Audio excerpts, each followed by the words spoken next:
बिस्मिल्लाहिर्रहमानिर्रहीम। Fatima's cooking and life में जो अपडेट मैं आज आपको दे रही हूँ वो अपडेट बनी हुई है इस वक्त टॉप न्यूज़।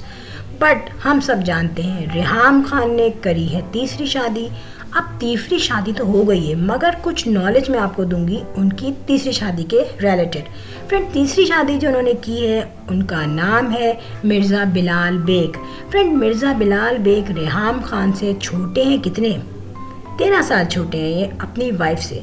एनीवे, ये चीज़ मैटर नहीं करती और इस चीज़ में हम इंटरफेयर भी नहीं करते क्योंकि ये सुन्नत भी है, तो इस मामले में हम बीइंग अ मुस्लिम क्रिटिसाइज़ नहीं कर सकते। मगर मिर्ज़ा बिलाल बेग है कौन? मिर्ज़ा बिलाल बेग बाय बर्थ तो पाकिस्तानी है मगर इन्होंने अपना बिज़नेस और अपनी जॉब स्टार्ट की है यूएसए में। फ्रेंड, इन्होंने आईबीएस से ग्रेजुएट किया और कराची के ही हैं ये, मगर ये बाद में सेटल हो गए स्टेट्स में फॉर हज फ्यूचर। फिर यहाँ पे देखा जाए रिहाम खान ने थर्ड मैरिज की, जबकि रिहाम खान ने कहा था कि वो अब शादी नहीं करेंगी, but it's her own choice. शादी इन्होंने की और शादी इन्होंने तीसरी की है मगर तैयार बिल्कुल ये फर्स्ट ब्राइड की तरह हुई है।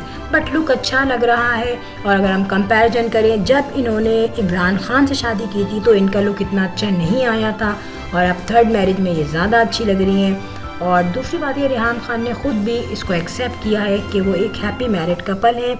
शादी हुई थी अमेरिका में जिसमें विटनेस कौन बने थे? इनके बेटे और जो इनके हस्बैंड हैं उनके अम्मी अब्बू भी। ये चीज़ें कही हैं रिहाम खान ने ख़ुद। इसके अलावा अगर देखा जाए रिहाम खान की भी ये तीसरी शादी है, जबकि इनके पिछले हस्बैंड इमरान खान ने भी तीसरी शादी कर ली। इसके अलावा मिर्ज़ा बिलाल बेग की भी ये तीसरी शादी है।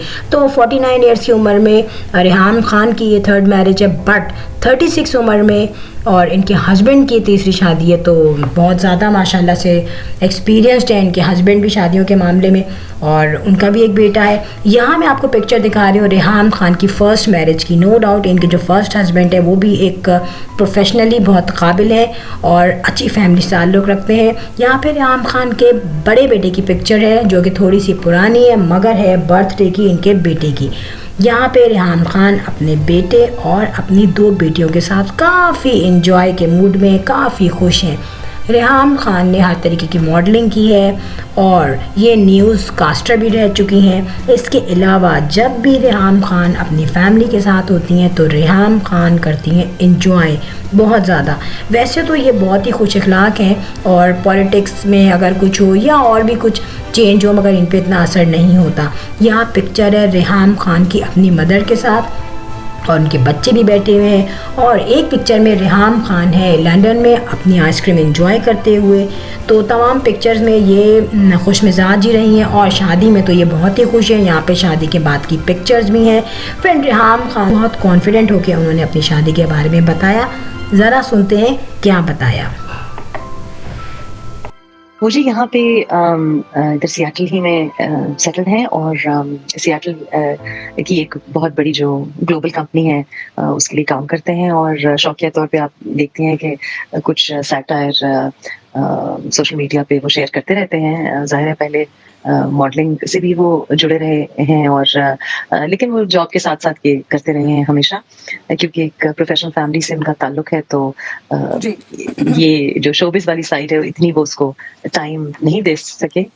ये कौन आदमी है यार जिसकी पहले बेटी खो गई, बीवियां खो गई, कुर्सी खो गई, दिमागी तवाज़ुन खो गया और एक रही सही इज्जत जो उस साइफर ने बचाई हुई थी वो भी खो दिया। मतलब इतना जरूरी कागज आपके हाथ लग गया था, वो खो कैसे गया यार? मतलब ये समझ नहीं आ रहा। क्या उसे घर में किसी ने पकौड़े तल के उसमें निकाल दिए? खो कैसे गया यार? मतलब क्या क्या शरीर बच्चे फिर रहे हैं, उन्होंने जहाज बना के उड़ा दिए? क्या कर दिया? बाथरूम में लेके गए थे कि बैठ के पढ़ूंगा। इसके अंदर जो कि आपने अक्सर फिल्मों में देखा होगा कि हीरो जो है वो भागता हुआ सीढ़ियों से नीचे उतरता है, इसके पीछे विलन की एक टीम आती है इसको ढूंढती हुई। तो बिल्कुल इसी तरह अमेरिका में एक बहुत बड़ा इस वक्त सर्च ऑपरेशन जो है जारी है। इसमें तमाम इदारे इन्वॉल्व हैं और जिन साहब को ढूंढा जा रहा है उनका नाम असद उमर बताया जाता है, क्योंकि जैसा कि आप जानते हैं कि अमेरिका एक एडवांस्ड मुल्क है और कोशिश होती है कि मुख्तलिफ फील्ड्स में जो टॉप के लोग हैं उनको ढूंढ के अमेरिका लाया जाए, इसकी रिसर्च वगैरह कराई जाए अपने मुल्क की बेहतरी के लिए, इंसानियत की बेहतरी के लिए और इकोनॉमिक्स यानी मईशत की दुनिया में जो टॉप का नाम है वो है असद उमर। और आपको इनकी तकरीरें याद होंगी, पूरी पाकिस्तानी अवाम बड़े गौर से सुना करती थी और यकीनन पूरी अमेरिकन अवाम भी इनकी तकरीरें सुनती थी, जिसमें ये कहा करते थे कि मैं 100 दिन के अंदर तमाम चीजें बदल दूंगा, महंगाई नीचे चली जाएगी और नौकरियां होंगी। और ऐसा जबरदस्त एक प्लान बताया करते थे। आटे की बोरियों की प्राइस इनको याद थी, सीमेंट की बोरी की, यूरिया की बोरी इनको जबान याद हुआ करती थी कि उसकी क्या प्राइस चल रही है।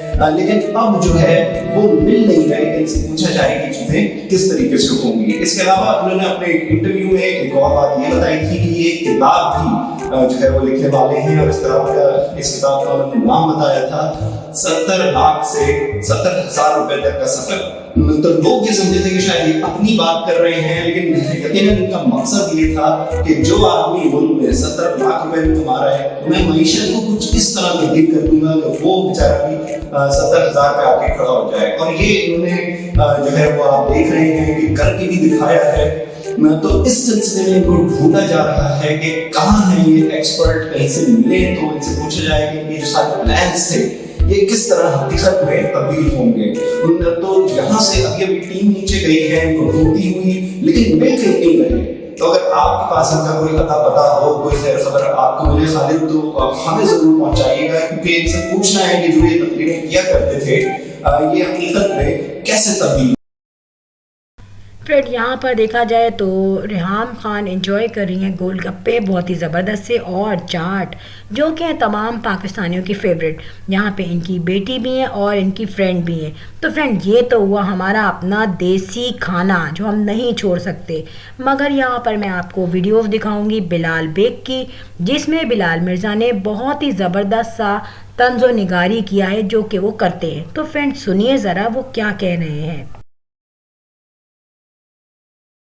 जी खबरें वजात में हूं मिर्जा बिलाल, और बड़ा ही छोड़ू लीडर है भाई ये पीटीआई वालों से। मैं कहूंगा कि बहुत छोड़ू लीडर आपने रखा हुआ है यार। कि गोलियां इतनी गिनवा दी कि गूगल करके आप देखें, इतनी गोलियां गन के अंदर नहीं होती जितनी गोलियां उन्होंने गिनवाई हैं कि 12, अच्छा कैलकुलेटर निकालें, हिसाब करें, 12 तो कंटेनर पे वो जो लोग थे उनको लगी है, 12 ये हो गई।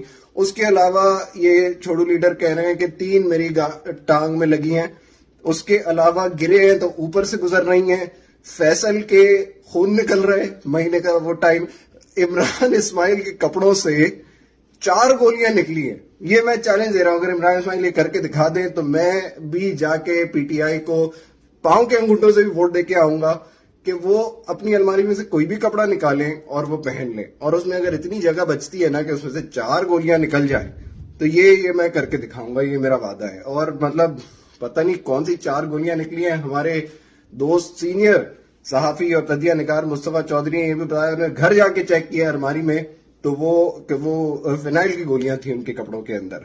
और ये मुझे डर ये है कि ये कुछ अरसे में अपने वर्ल्ड कप भी बढ़ा देंगे। ये जिस तरह गोलियों की तादाद बढ़ती जा रही है, वर्ल्ड कप भी बढ़ जाएंगे कि एक तो 92 में लेके आया था, 2 कपड़ों में से निकल आए, एक दिन घर में डस्टिंग कर रहा था तो 3 सोफे के पीछे से। आईसीसी से लड़ाई हो जाएगी कि भाई मैंने 5-6 जीते हैं, एक वर्ल्ड कप नहीं था।